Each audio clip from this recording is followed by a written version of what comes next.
کہ اللہ تعالیٰ نے مومنوں پر احسان جتلایا کہ انہی میں سے ایک رسول کو بھیجا جو ان پر اللہ تعالیٰ کی آیتیں تلاوت کرتے ہیں، جو لوگوں کا تزکیہ کرتے ہیں، کتاب اور حکمت کی باتیں سمجھا رہے ہیں، جبکہ اس سے پہلے لوگ کھلی ہوئی گمراہی میں تھے۔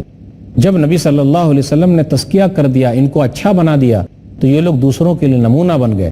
خود نہ تھے جو راہ پہ اوروں کے ہادی بن گئے، خود نہ تھے جو راہ پہ اوروں کے ہادی بن گئے، کیا نظر تھی جس نے مردوں کو مسیحا کر دیا۔ تو نبی صلی اللہ علیہ وسلم نے ان لوگوں کو بنایا ہے، اچھا کیا ہے۔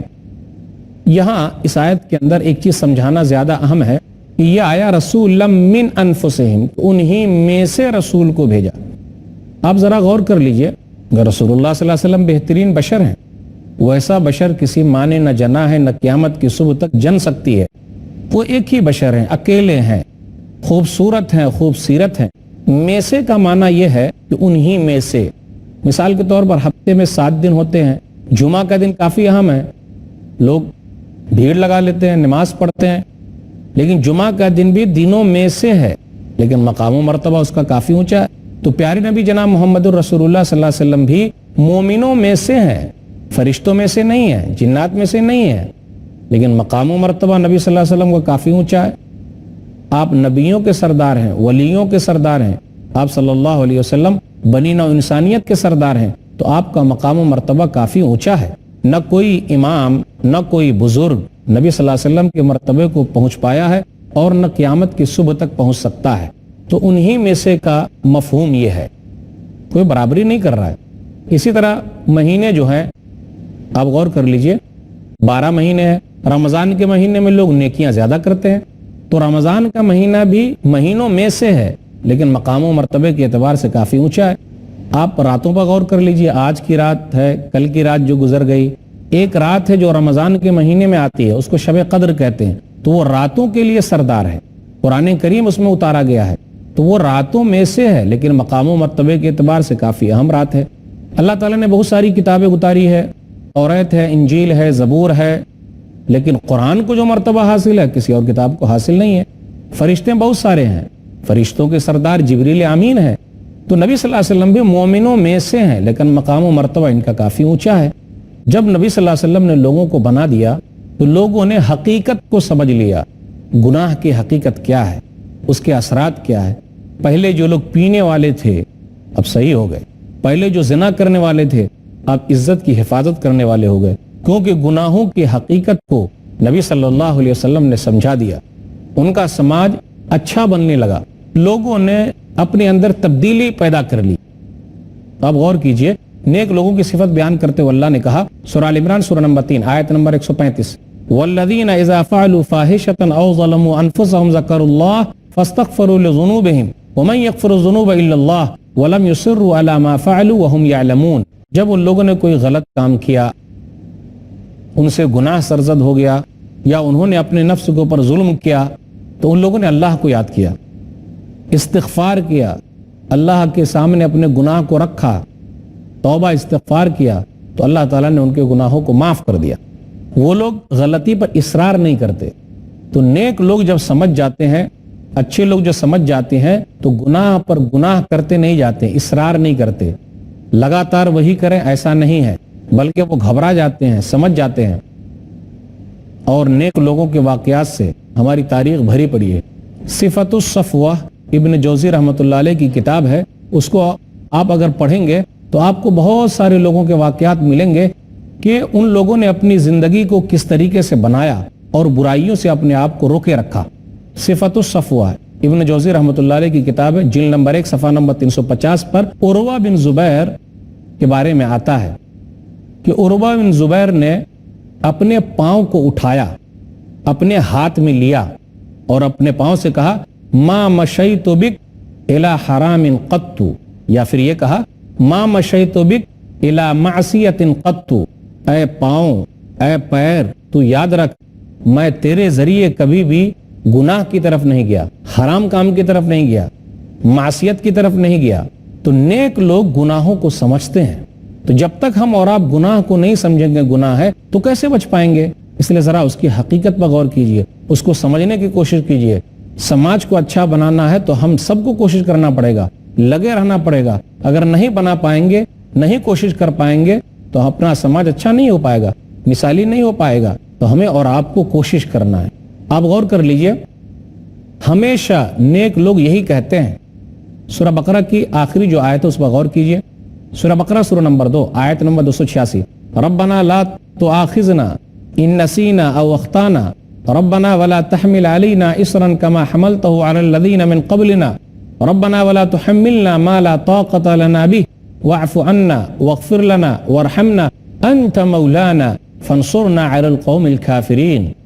اے ہمارے رب تو ہمارا مواخذہ نہ کر, جو ہم بھول گئے یا جو ہم سے غلطی ہوئی, ہم پر وہ بوجھ نہ ڈال جو ہم اٹھا ہی نہیں سکتے. پھر کہا اے ہمارے رب ہم کو معاف فرما دے, ہم کو بخش دے, تو ہی ہمارا مولا ہے, تو ہی ہمارا ذمہ دار ہے, اور کافر قوم پر ہماری مدد فرما. تو نیک لوگوں کا طریقہ یہ رہتا ہے کہ جب ان سے غلطی ہو جاتی ہے تو وہ لوگ فوراً اپنی غلطی سے توبہ کرتے ہیں, اور جب توبہ کر لیتے ہیں تو خود بھی صحیح ہو جاتے, سماج بھی اچھا ہو جاتا ہے, برائی پر کنٹرول ہو جاتا ہے. تو ہمیں اور آپ کو اس کے پیچھے لگے رہنا ہے کہ اگر برائی ہو گئی ہے تو فوراً توبہ کر لیں. آپ غور کر لیجئے, انسان ویسے بھی غلطیوں کا پتلا ہے, انسان سے غلطی ہوگی. معصوم عن الخطا, غلطیوں سے پاک انبیاء علیہم الصلوۃ والسلام کی ذات ہے. ہم اہل سنت والجماعت یہ مانتے ہیں اور یہ کہتے ہیں کہ ابو بکر صدیق رضی اللہ تعالی عنہ بھی معصوم عن الخطا نہیں ہے, غلطیوں سے پاک نہیں ہے, ان سے بھی غلطیاں ہو سکتی ہیں. ناظرین کرام, سلسلہ کلام کو جاری رکھیں گے, لیکن ابھی وقت ہے ایک چھوٹے سے وقفے کا. السلام علیکم ورحمۃ اللہ وبرکاتہ. محترم ناظرین, وقفے کے بعد دوبارہ ہم آپ کی خدمت میں حاضر ہیں. السلام علیکم ورحمۃ اللہ وبرکاتہ. وقفے سے پہلے بات یہ چل رہی تھی کہ گناہوں کی حقیقت نیک لوگ جانتے ہیں, پہچانتے ہیں, اللہ سے توبہ استغفار کرتے ہیں, اور وہ اصرار نہیں کرتے, لگے ہوئے نہیں رہتے ہیں. اور ہم نے یہ بھی جانا کہ انسان غلطیوں کا پتلا ہے. اللہ تعالیٰ نے پوری دنیا کی مٹی کو اور اس کے کچھ حصے کو جمع کیا, اس میں سے کچھ حصہ لیا, اس لیے مختلف کلر کے لوگ آتے ہیں, مختلف رنگوں کے لوگ آتے ہیں, مختلف جگہوں کا اثر ان کے اوپر پڑتا ہے, مختلف قسم کی مٹیوں کا اثر دکھائی پڑتا ہے. تو ہر طرح کے لوگ ہیں. آدم علیہ الصلوۃ والسلام سے بھی لغزش ہوئی. آپ غور کر لیجئے, بات جو چل رہی تھی, میں نے یہ کہا تھا کہ غلطیوں سے پاک, معصوم عن الخطا, غلطیوں سے پاک, کوئی غلطی ہی نہ ہو.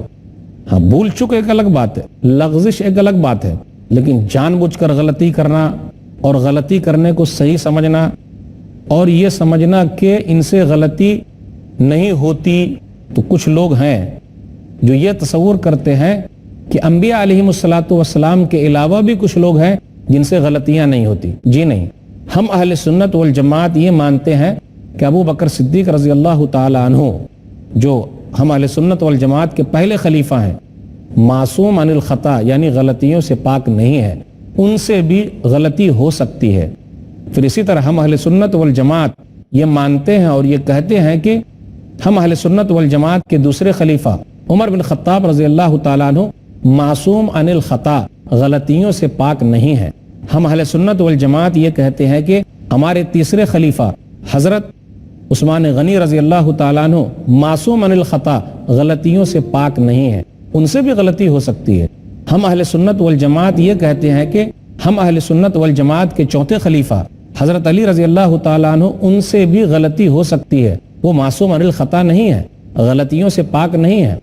ہم اہل سنت والجماعت یہ کہتے ہیں کہ جنت کے اندر عورتوں کی سردار نبی صلی اللہ علیہ وسلم کی چہیتی بیٹی فاطمہ رضی اللہ تعالی عنہا, جو حسنین, حسن اور حسین رضی اللہ تعالی عنہ کی ماں ہے, علی رضی اللہ تعالی عنہ کی بیوی ہیں, یہ بھی معصوم عن الخطا یعنی غلطیوں سے پاک نہیں ہے, ان سے بھی غلطی ہو سکتی ہے. یہ ہم اہل سنت والجماعت کا عقیدہ ہے, ہم اس پر ایمان رکھتے ہیں. لیکن ہم اہل سنت والجماعت یہ کہتے ہیں کہ غلطیوں سے پاک, معصوم عن الخطا صرف انبیاء علیہم الصلوۃ والسلام ہے. لیکن بھول چوک, کچھ لغزش انسان ہونے کے ناطے سرزد ہو سکتی ہے. ایک حدیث پر غور کر لیجئے, سنن ترمذی کتاب تفسیر القرآن کتاب نمبر 44 حدیث نمبر 3076, ابو ہریرہ رضی اللہ تعالیٰ عنہ کہتے ہیں کہ نبی صلی اللہ علیہ وسلم نے فرمایا, لما خلق اللہ آدم, جب اللہ تعالیٰ نے آدم علیہ الصلوۃ والسلام کو پیدا کیا تو ان کی پیٹھ پر ہاتھ پھیرا, تو ان کی پیٹھ سے وہ لوگ سب نکل گئے جو قیامت کی صبح تک آنے والے ہیں. وہاں اللہ تعالیٰ نے سب کو پیدا کر دیا. پھر اس کے بعد جب ذریت نظر آئی تو پوچھا آدم علیہ السلام نے اے ربی من ہؤلاء، اے میرے رب یہ لوگ کون ہیں؟ تو حدیث کے اندر آیا، کہا گیا ہؤلاء ذریتک، یہ آپ کی ذریت ہے، یہ آپ کی اولاد ہے. تو اللہ تعالیٰ نے آدم علیہ السلام کی پیٹھ سے قیامت تک آنے والے تمام انسانوں کو پیدا کر دیا. اسی درمیان میں ایک آدمی کو دیکھا آدم علیہ السلام نے، بڑے خوبصورت ان کو لگے، اچھے لگے. تو آدم علیہ السلام نے کہا اے میرے رب یہ کون ہے؟ تو کہا یہ آپ کی امتی میں کا ایک آدمی ہے جس کا نام داؤد ہے. تو آدم علیہ السلام نے پوچھا مجھے یہ کہا جائے کہ ان کی عمر کتنی ہوگی؟ تو کہا 60 سنہ، 60 سال کے ہوں گے یہ. تو آدم علیہ السلام نے کہا کہ میری عمر کتنی ہوگی؟ تو ان کو بتایا گیا. تو آدم علیہ السلام نے کہا کہ میری عمر میں سے 40 سال ان کو دے دیا جائے، میری عمر میں سے 40 سال ان کو دے دیا جائے. جب آدم علیہ السلام کا وقت آیا، روح قبض کرنے کے لیے ملک الموت آئے، فرشتے آئے، روح قبض کرنے لگے. تو آدم علیہ السلام نے فرشتے سے کہا میرا وقت پورا ہو گیا کیا؟ بولا ہاں آپ کا وقت تو پورا ہو گیا، کیونکہ آپ نے اپنی عمر میں سے 40 سال حضرت داؤد کو دے دیا ہے. تو وہاں اس کے اندر آیا حدیث میں فجہد آدم فجہدت ذریتہ ونسی آدم ونسیت ذریتہ وخطی آدم وخطیت ذریتہ. نبی صلی اللہ علیہ وسلم نے فرمایا تو وہاں آدم علیہ السلام کو یاد ہی نہیں رہا کہ جی میں نے اپنی عمر کا 40 سال جو ہے ان کو دے دیا ہے، اپنی عمر کے 40 سال ان کو عطا کر دیا کہ داؤد علیہ السلام لے لیں، ان کو دے دیا جائے. تو انکار کیا، تو ان کی ذریت نے انکار کیا. نبی صلی اللہ علیہ وسلم فرماتے ہیں آدم علیہ السلام بھولے تو ان کی ذریت بھی بھول گئی، اولاد بھی بھول گئی، لوگ بھی بھول گئے.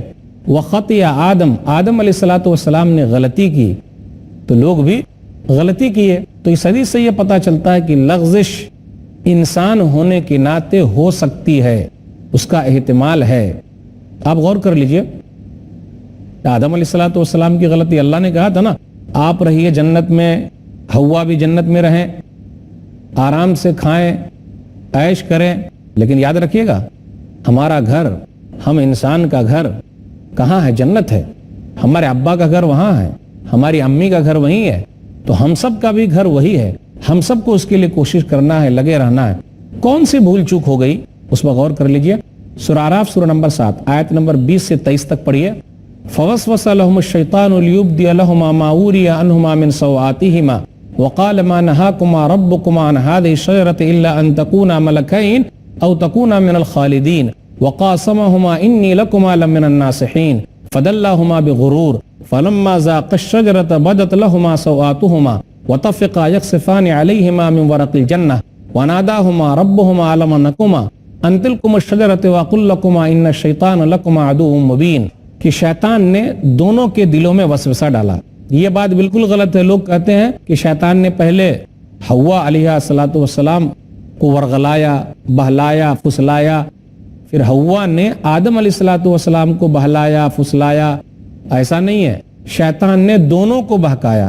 اللہ کو معلوم کیسے بہلایا، پھسلایا، کیسے وہ وہاں چلا گیا. اللہ نے طاقت دی ہوگی تو بہلایا، پھسلایا دونوں کو. پھر اس کے بعد کیا ہوا، اس کی ترجمانی کر رہا ہوں میں ان آیتوں کی. وہ قسمیں کھانے لگا، بتانے لگا کہ میں قسم کھا کے کہتا ہوں جس درخت سے روکا جا رہا ہے اگر جا کے اس کو کھا لوگے تو تم لوگ ہمیشہ رہو گے، بہترین رہو گے، اچھے طریقے سے رہو گے. قسم کھا کے کہا اور کہا میں بہت خیر خواہ ہوں، دل میں ڈالا. اس سے یہ مسئلہ نکلتا ہے جو بیچارے سیدھے سادے رہتے ہیں، چالو آدمی، ہوشیار آدمی کس طریقے سے سیدھے سادے آدمی کو بیوقوف بنا لے جاتا ہے. دونوں بڑے سیدھے سادے تھے اور شیطان نے کس طریقے سے قسم کھا کر دونوں کو برائی کی طرف لے آیا. تو یہ تو ہمارا ازلی دشمن ہے.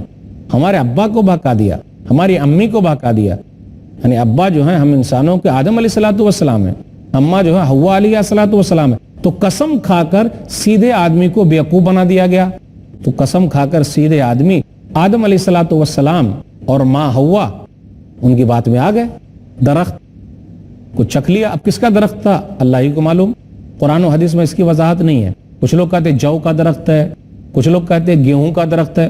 اللہ کو معلوم کون سا درخت ہے یہ. قرآن و حدیث خاموش ہے، اس لیے ہم بھی اس کے اندر خاموش رہیں۔ تو جب ان لوگوں نے درخت کو چکھ لیا، اس کے پتے چکھ لیے، پھر وہاں پہنچ گئے تو دونوں ننگے ہو گئے، جو لباس تھا وہ ختم ہو گیا۔ تو درخت کے پتوں سے حفاظت کرنے لگے، اپنے آپ کو چھپانے لگے، اپنی شرمگاہوں کو چھپانے لگے۔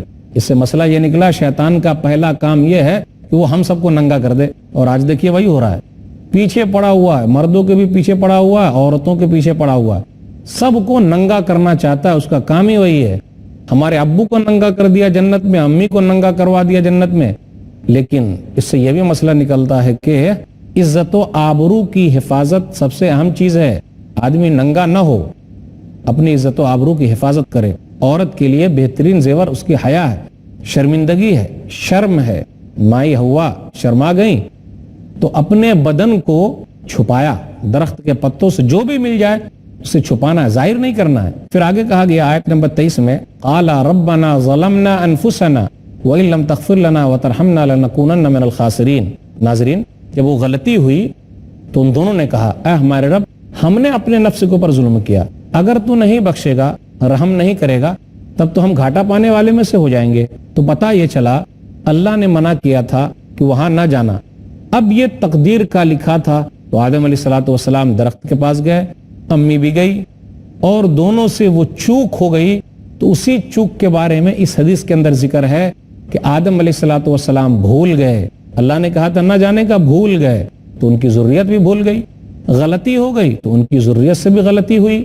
تو پتہ یہ چلا گناہوں کی حقیقت کو سمجھنا بہت ضروری ہے، گناہوں سے بچنا بہت ضروری ہے، گناہوں کے لیے ابھارنا شیطان کا کام ہے، اور گناہوں سے توبہ کر لینا آدم علیہ السلام اور ان کی ذریت کا کام ہے۔ آدم علیہ السلام نے توبہ کی، مائی ہوا نے توبہ کیا، اس لیے ہمیں اور آپ کو اچھا سماج بنانے کے لیے کوشش یہ کرنی ہے کہ ہم سے اگر کوئی گناہ سرزد ہو جائے تو ہم توبہ کریں، استغفار کریں۔ ناظرین کرام، اللہ رب العالمین کا بھی انتہائی شکر و احسان ہے کہ اللہ تعالیٰ نے نبی صلی اللہ علیہ وسلم کے ذریعے ہمیں تمام چیزیں بتلا دی ہے۔ اگر ہم اور آپ اس پر غور کرتے ہیں تو ہمارا سماج مثالی سماج بن جاتا ہے۔ میں آخر میں اللہ سے دعا کرتا ہوں کہ اللہ ہمارے سماج کے اندر جو بکھراؤ ہے اس کو تو ختم کر دے، ہمارے سماج کو مثالی سماج بنا دے، ہمارے سماج کو صحابہ کرام والا سماج بنا دے، تاکہ وہ مثالی ہو جائے، دوسروں کے لیے نمونہ بن جائے۔ اللہ ہم سب کو قرآن و حدیث پر چلنے کی توفیق دے، اللہ بدعت و خرافات سے دور رکھے۔ سبحان ربک رب العزت عما یصفون وسلام علی المرسلین والحمد للہ رب العالمین، والسلام علیکم ورحمۃ اللہ وبرکاتہ۔